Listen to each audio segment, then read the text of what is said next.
And joining us now for the latest medical perspective on the outbreak is CBS News medical contributor Dr. David Agus. He joins us from Los Angeles. David, almost half the country right now is under this stay-at-home order. Where are we in the effort to flatten the curve?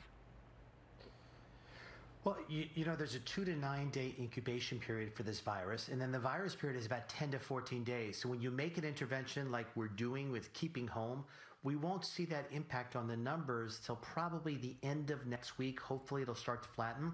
And then the week after, hopefully we'll start to see a decline over those next 2 weeks. So I'm praying that all the action all of us are doing, stepping up, which is really amazing, is going to have an impact on those numbers, but they're still going up at the present time. So I was going to say, so the president had suggested possibly getting the country out of this stay-at-home state around Easter. Is that realistic? The way I look at things is just we have to look at the data. The data will decide when we get out of this stay-at-home state. The virus and the data are driving here. We are now trying to switch to offense so that we can be in charge.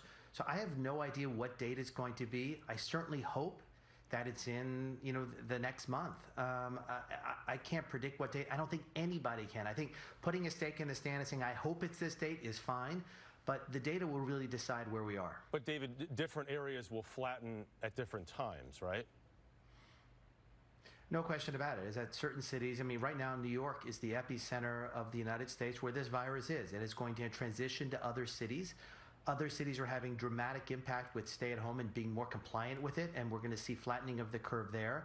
And I think it's going to vary region by region. And the more we restrict travel from region to region, we're going to get better results. Unfortunately, we're in an unprecedented time where we have to sit in one place and not spread the virus at all.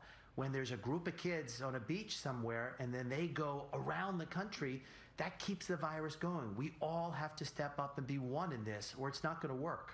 David, we've talked so much about the healthcare workers who are on the front lines of this war against corona and the incredible work they're doing every single day without, many times, the proper resources and equipment. What can we do as individual Americans right now to support them?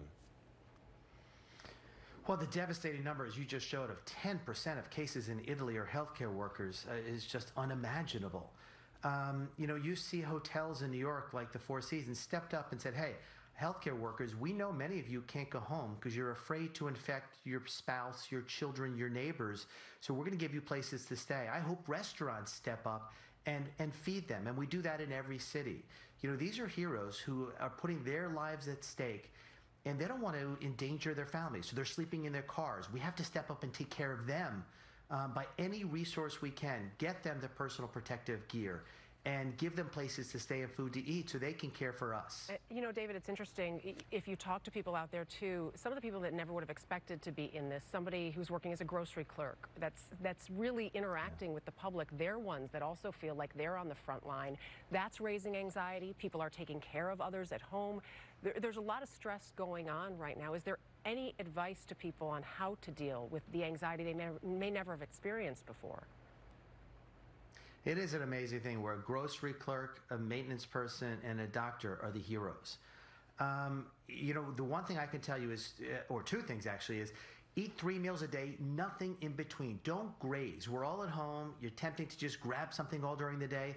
What you want is your hormones to go up, down during the day. So nothing in between meals. And then walk. Your lymphatics that control your immune system have no muscles. So in their walls, actually the rhythmic contraction of your body, of your legs walking and your muscles working, make your body work. So just walk, even if it's a small apartment, walk in circles, walk, walk, walk.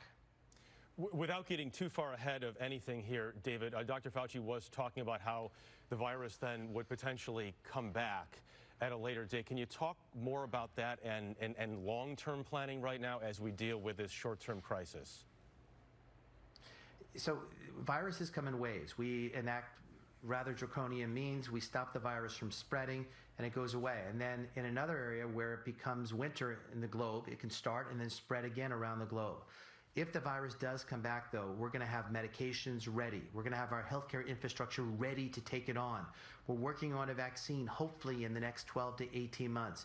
So we are going to be much more prepared than we are today. In addition, which is key, is we are developing a test where a prick of the finger will tell you whether you have immunity to this virus or not. And so going forward, our frontline workers will be people who have immunity, so they can't get it and they can't spread it. And that's a data-driven way where we can really keep this virus in check and take care of people who haven't yet been exposed to the virus. David, very quickly, a lot of conversation among my friends, people wondering, is it possible that some of us had this back in January and just didn't know? Oh, yes, probably many of you did. Although I'm not sure who you hang around with. That I can't really comment on.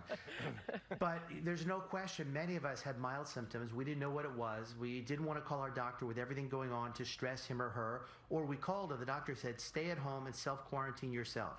This blood test that looks at your immunity, it looks at the proteins in your body called antibodies that fought it, and say, are they there? And it's a very simple, inexpensive test, akin to a pregnancy test.